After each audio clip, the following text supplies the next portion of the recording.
Feche seus olhos, vamos fazer uma oração. Senhor, nosso Deus e Pai, quero te agradecer, Senhor, pela tua presença, pelo teu amor, pela tua misericórdia. Quero te agradecer pela tua proteção, pela tua provisão, Pai. O Senhor tem nos guardado, nos protegido, Pai. Pai querido, obrigado por tudo, Senhor Jesus. Guarda o teu povo, guarda a tua igreja, Senhor Deus. Visita as pessoas que por algum motivo foram contaminadas, Senhor Deus, Pai. Abençoa cada uma delas, Senhor Deus, Pai, que elas possam ser restauradas nesse momento, que a tua graça, a tua unção, a tua presença possa estar no meio deles, Pai. Peço que o Espírito Santo de Deus venha nos dar sabedoria, discernimento, entendimento da tua palavra, da tua vontade, Pai. E eu te agradeço por tudo, em nome de Jesus. Amém. Amém, meus queridos. Boa noite, pastora. Então, nós vamos continuar como propósito nosso de estudar sobre anjos e demônios, porque eu falei que é interessante a gente estar estudando Apocalipse, inclusive amanhã, Apocalipse capítulo 8 é imperdível, tá? Eu chamaria pessoas para ouvir, vai ser tremendo o estudo de amanhã em Apocalipse capítulo 8, tá? E é interessante a gente ter noção sobre anjos, né? Porque às vezes a gente tem uma noção tão fabricada por outras pessoas, então vamos ver à luz da palavra, né, o que significa anjo, para a gente orar direitinho, para a gente não cometer erros de entendimento, para a gente passar as coisas direitinho para as pessoas, porque a Bíblia, nós temos falado, né, que Satanás ele vem fazer algo parecido, né, um engodo, algo parecido, mas que não é a verdade. A gente tem que conhecer bem o verdadeiro. Por isso nós estamos aqui estudando a palavra de Deus, né? E onde eu falei sobre, a segunda-feira passada eu falei sobre os anjos, né? Eu falei que os anjos são seres espirituais e que eles podem ter até corpo celestial, podem até fazer aparições até como homens, né? Eu dei até um exemplo meu que aconteceu. E nós falamos também que dos cargos, das posições do anjo, começamos a falar do arcanjo Miguel, que é o responsável pela nação de Israel, né? E o termo arcanjo vem de arca, que quer dizer sumo, chefe. Então, a gente poderia dizer que o arcanjo ou os arcanjos são chefes, né? São chefes na hierarquia, né? Eu falei também que o reino de Deus é regido, o reino em geral é regido tudo por hierarquia, né? Porque nada que não tenha uma hierarquia consegue subsistir, né? Se nós vivêssemos numa anarquia, sem uma hierarquia, cada um ia para um lado, cada um falaria alguma coisa diferente, então precisa ter uma hierarquia. Então, se o sol não tivesse ordem de ficar lá, ele cairia sobre a nossa cabeça, a lua também. Então o sol ele fica lá, a lua fica cá, as estrelas, tudo obedecendo a uma hierarquia de Deus. E os principados e potestades dos ares também são hierarquias de Deus, tanto do diabo, né, de Satanás, dos anjos caídos, que nós vamos falar também mais para frente sobre eles, como também os anjos, né, os anjos tem essa hierarquia, né? Aí nós falamos também, e hoje nós vamos falar sobre os querubins, né? Querubins, existem achados arqueológicos entre os povos assírios, babilônios, persas, hititas e egípcios, né, que acharam esculturas e desenhos, né, de deuses com características semelhantes à descrição na Bíblia sobre os querubins, provando uma existência desses querubins, né, e provando que algumas pessoas, para fazer esse desenho, essas esculturas, viram, né, essa forma, né? Os querubins é uma classe de anjo especial, são responsáveis pela adoração, fica presente na classe dos adoradores.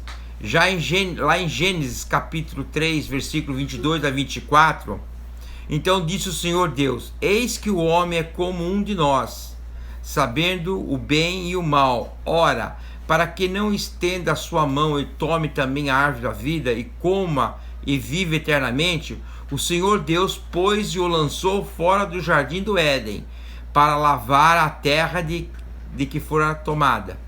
E havendo lançado fora o homem, pôs querubins ao oriente do jardim do Éden, e uma espada inflamada que andava ao redor para guardar o caminho da árvore da vida, né? Então os querubins, além de serem anjos que são adoradores, também eles exercem uma função de guardiões. Eles são guardiões também, né?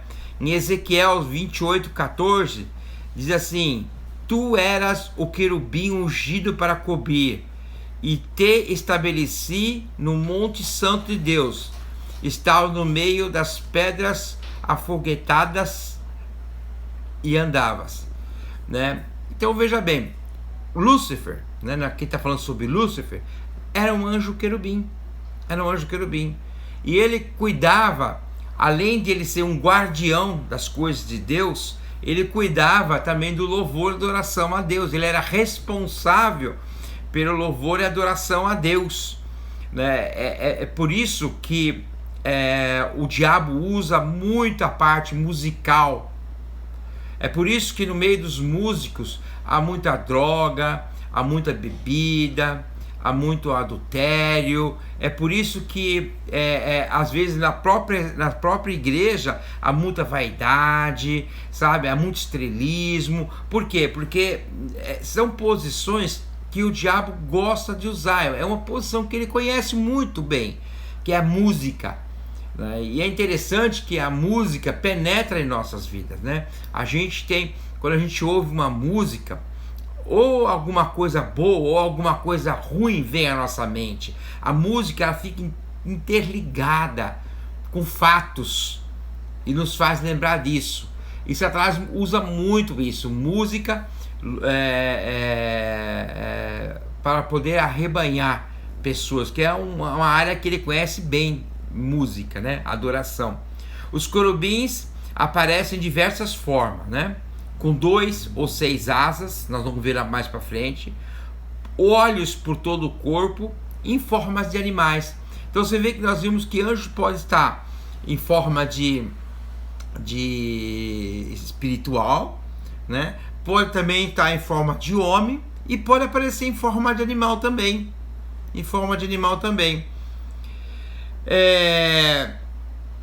Aí a gente pode até devagar em termos de a serpente no jardim do Éden, né? Que Satanás era a serpente.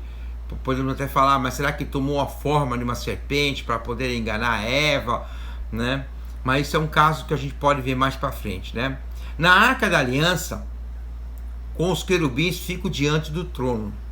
Também estão na tampa da Arca da Aliança, no propiciatório.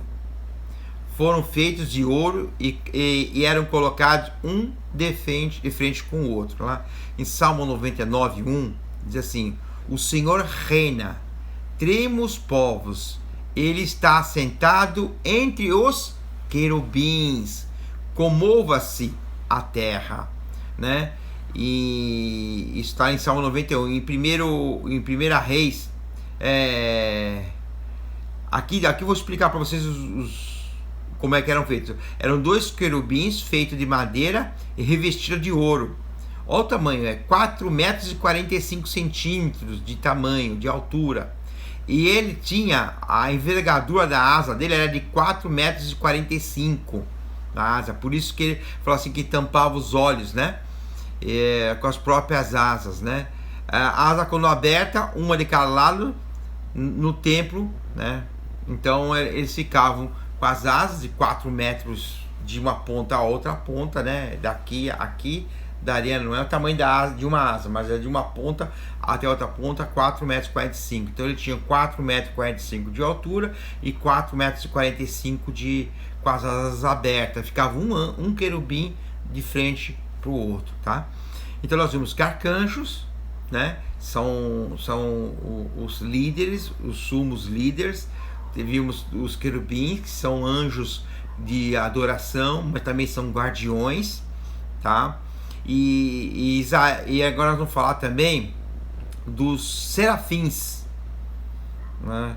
A única referência que tem na escritura dessa classe de anjo, que se trata de uma experiência que Isaías teve com Deus. Está lá em Isaías capítulo 6, versículos de 1 a 5, diz assim: no ano em que o rei Uzias morreu, eu vi o Senhor assentado num trono alto, exaltado, e de aba de suas vestes enchia o templo. Acima deles estavam o quê? Serafins. Cada um deles tinha 6 asas, com 2 cobriu o rosto e com 2 cobriu os pés. E com as outras 2 voavam, né? Então 2 cobriam o rosto, 2 cobriam os pés e com as outras 2 voavam, né? E proclamavam uns aos outros: Santo, Santo, Santo é o Senhor dos Exércitos. A terra inteira se enchia da sua glória. Ao som das suas vozes, os batentes das portas tremeram e o templo ficou cheio de fumaça. Então gritei: ai de mim, estou perdido, pois sou um homem de lábios impuros e vivo no meio de povos de lábios impuros. E os meus olhos viram o Rei, o Senhor dos Exércitos. Isaías teve um encontro com os serafins por ocasião do seu chamado para o seu ministério profético. Então Deus o chamou juntamente com os serafins. Dr. Scofield comparou os querubins que ele tem a ver com o altar de adoração, e os serafins tem a ver com a pia, né? Eu vou explicar um pouquinho melhor para vocês. Marcos 7:3 diz assim: os fariseus e todos os judeus não comeram sem lavar as mãos cerimonialmente. Apegoava-se assim a tradição dos líderes religiosos. O que é a pia? A pia era para você se lavar, se limpar. A pia era um lugar usado para purificação, para depois você entrar ao altar para adoração. Então os serafins, eles ficavam diante da pia, né?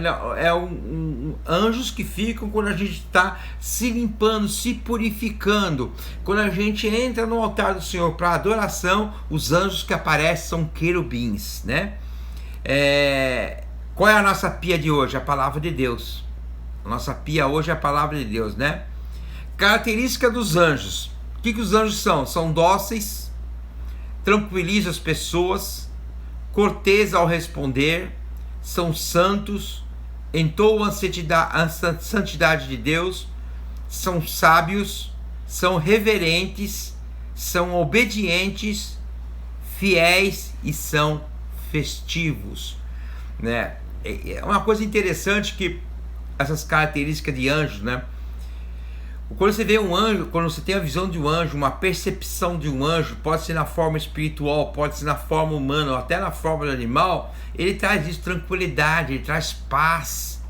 E eu me lembro de um caso que aconteceu comigo há muitos anos atrás. Eu morava em São Caetano ainda, e eu estava dormindo à noite e estava assim muito agitado, uma agitação. E para que, pastor, não entendi a parte dos olhos, tudo pelo corpo. Sérgio, desculpa, gente, é que às vezes eu não vejo as perguntas. Então, Sérgio, esse anjo, ele tem olhos por todos os corpos, por todo o corpo, né? E a gente vai ver esse anjo mais para frente, tá? Nós vamos ver em Apocalipse esse anjo, que ele tem a forma dele de olhos pelo corpo inteiro, né? Nós vamos ver essa forma mais para frente, tá? E deixa eu ver mais alguma pergunta aqui. Desculpa, gente, é que às vezes eu fico envolvido aqui e não tem, né? E então, amém? Tá. Então, e aí o que aconteceu? Eu tava assim meio tenso, muito nervoso, e aí de repente eu abri a janela do meu quarto. Eu morava em São Caetano, no sobrado, e na frente de casa tinha uns taxistas que faziam ponto lá há muitos anos atrás. E naquele local hoje não tem mais esse ponto de táxi. Só que à noite costumava não ter nenhum taxista lá. E eu peguei e quando eu olhei, eu vi um senhor de cabelo branco num táxi lá embaixo, que era conhecido meu, que era uma pessoa que tinha se convertido, a gente já tinha falado de Jesus muitas vezes. Eu vi ele lá e aquilo me tranquilizou, me deu paz, eu voltei e dormi. Aí no dia seguinte eu acordei de manhã, tomar café. Quando eu fui lá, eu encontrei com ele lá fora, antes de sair para trabalhar. Eu perguntei para ele: olha, fulano, poxa vida, você está trabalhando já de manhã, eu te vi à noite aqui de madrugada trabalhando. Ele falou assim: eu não trabalhei de madrugada, eu não estive aqui de madrugada. Então os anjos, eles podem tomar figuras diferentes, de homem, de ser espiritual, como pode ser também de ser animal. Natureza de anjos: eles são velozes, assexuados, são fortes, gloriosos, superior aos homens, são invencíveis e são imortais. Então são a natureza dos anjos. Os anjos são velozes, são assexuados, são fortes, são gloriosos, superior aos homens, são invencíveis e são imortais. Limite dos anjos: embora eles sejam seres espirituais, eles não podem ocupar o lugar de Deus. Eles não podem ser adorados, né? Vocês lembram quando eu falei da igreja de Pérgamo, né? Eu falei que uma das coisas que a igreja permitiu a entrada da contaminação foi o culto aos anjos. Culto aos anjos. Não sei se vocês estão lembrados disso. Qualquer coisa, só pegar o estudo da igreja de Pérgamo, a gente vê as datas que a gente colocou lá, culto aos anjos. Em Hebreu 1:14 diz assim: não são porventura todos eles seres ministradores, enviados para servir a favor daqueles que hão de herdar a salvação. Então, o que os anjos fazem? Eles estão aqui para nos servir. Eles não estão aqui para ser adorados, para ser cultuados, mas eles estão aqui para servir, né? Obedecendo ordem divina. Eles não vão evangelizar, não transmitem a mensagem de salvação e não recebem adoração. Há uma coisa assim que a gente tem assim, falta de entendimento muitas vezes, quando a gente, Senhor, me envia um anjo, né, um anjo tal para resolver esse problema, ou então pede vou dar dois exemplos. Primeiro exemplo, você dá uma ordem a um anjo para te ajudar. Isso não pode. Você tem que pedir para Deus para que ele envie o anjo. Agora, você está com um problema na casa, na carpintaria da casa. Aí você, Senhor, me envia um anjo carpinteiro. Também não cabe a nós isso. Você pode pedir ajuda de anjos? Pode pedir para Deus, e Deus vai saber o anjo que vai enviar para você. Ele vai saber o anjo certo. De repente, você vai pedir um anjo errado, né? Você não sabe a real situação, vai pedir um anjo errado. Então nós não pedimos nada para os anjos, nós pedimos para Deus, e Deus encaminha o anjo que for necessário para resolver, ou para ajudar, ou para proteger, ou qual é para ministrar, ou qual é a função necessária, né? Mas os anjos, eles não estão aqui para ser cultuados nem adorados. Apesar de serem seres espirituais, eles estão aqui para servir. Eles estão aqui para servir a nós, aos que vão herdar a salvação. Em Colossenses 2:18 diz assim: ninguém vos domine o seu bel prazer com pretexto de humildade e culto dos anjos, envolvendo-se em coisas que não viu, estando de balde inchado na sua carnalidade, compreensão, ou na sua carnal compreensão. Então, fazer culto ao anjo, adorar o anjo, pedir as coisas para o anjo, isso é carnalidade, isso não é de Deus, tá? E nós pedimos para Deus, Deus envia os anjos, e os anjos estão aqui para servir aqueles que hão de herdar a salvação. Em 1 Coríntios 11:10 diz assim: por essa razão e por causa dos anjos, a mulher deve ter sobre a cabeça um sinal de autoridade. Então os anjos participam dos cultos. Por essa razão e por causa dos anjos. Os anjos participam do culto. Eu estou aqui falando e aqui está cercado de anjos. Você está me ouvindo, na tua casa está cercado de anjos. Pode ser, ter anjos caídos e anjos do Senhor. Mas nós estamos cercados, o reino espiritual tá. Sabe, gente, é uma dádiva a gente não ter visão espiritual a todo momento. Senão você fica assustado, né? Só desviando dos anjos que estão por aí.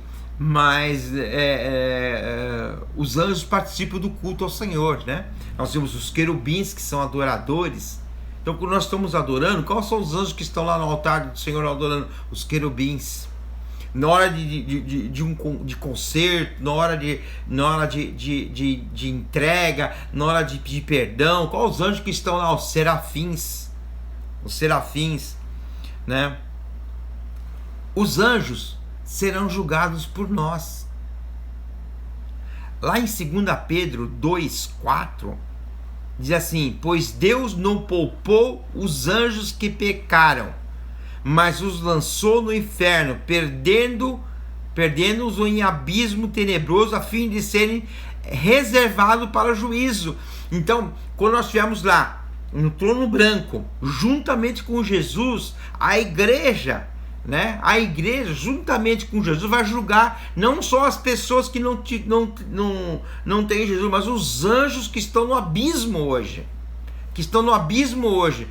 Como eu falei para vocês, quando o diabo, quando eu falar sobre anjos e demônios, eu vou falar um pouquinho sobre isso. Quando ele caiu, Satanás caiu, o que ele fez? Com uma cauda, ele roubou 1/3 dos anjos com ele, né? E esses anjos, o que aconteceu? Que são anjos caídos, que nós chamamos de demônio.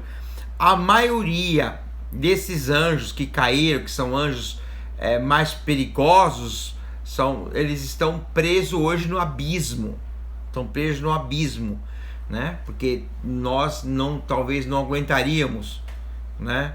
Esses demônios todos. Então, eles estão presos no abismo. Tá? E nós, como igreja, vamos julgar os anjos também, mas não vamos julgar agora, só lá no trono branco. As atividades dos anjos, tanto os bons, né, quanto os maus, formam corporações e organizações. No seu conjunto, eles compõem o quê? Um exército. Então, quando fala de anjo, a gente fala de anjos, né?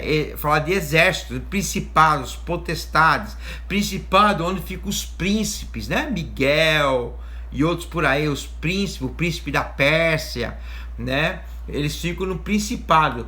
Potestade já são os anjos numa classe já menor do que o principado, né? Com menos autoridade. São anjos que ficam localizados. E tem as hostes malignas, que são os demônios que ficam os soldados rasos do inferno e os soldados rasos dos anjos lá, né?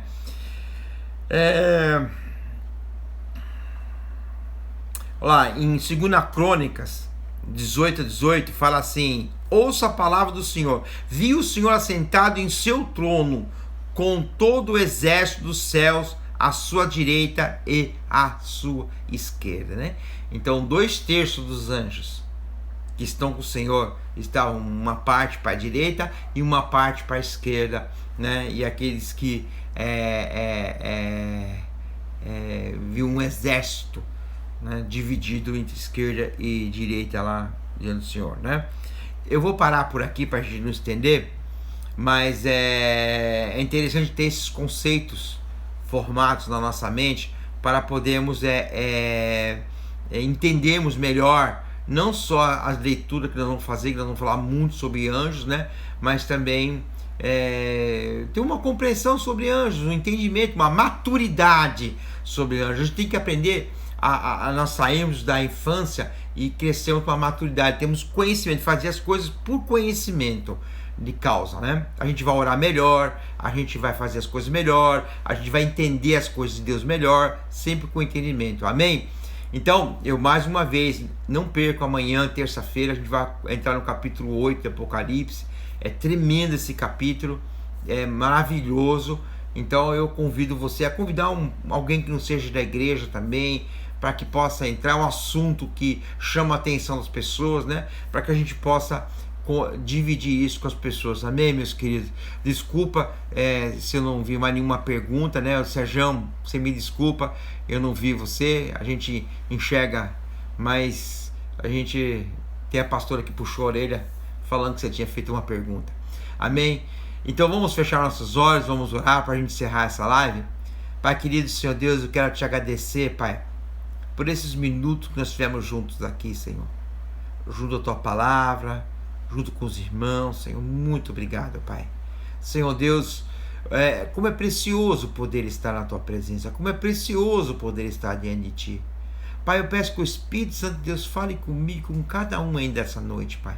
Que isso fique gravado no nosso coração, Pai, para que possa ser produzido, transformado em fé, em amor, em convicção, Pai. Em nome de Jesus, Pai. Quero pedir a tua bênção por cada família, por cada pessoa que esteja, Senhor Deus, conectado, que está conectado conosco, Pai. Em nome de Jesus, nos guarda, Pai. Nos guarda de todo mal, Pai. Nos guarda da peste, Senhor Deus. Em nome de Jesus, Pai. Guarda as famílias, Pai. Guarda o teu povo. Guarda essa nação, Pai. Abençoa, Senhor Deus, o governo federal, estadual, municipal. Abençoa o Senado, a Câmara. Deus, abençoa esse país, Deus, Pai. Que todos nós possamos sair fortalecidos, Pai, desse processo, Senhor Deus, Pai. Eu quero te agradecer, quero te louvar e glorificar o teu nome, em nome de Jesus. Amém. Gente, muito obrigado. Obrigado por tudo. E até amanhã às 20 horas, em nome de Jesus. Deus abençoe a todos.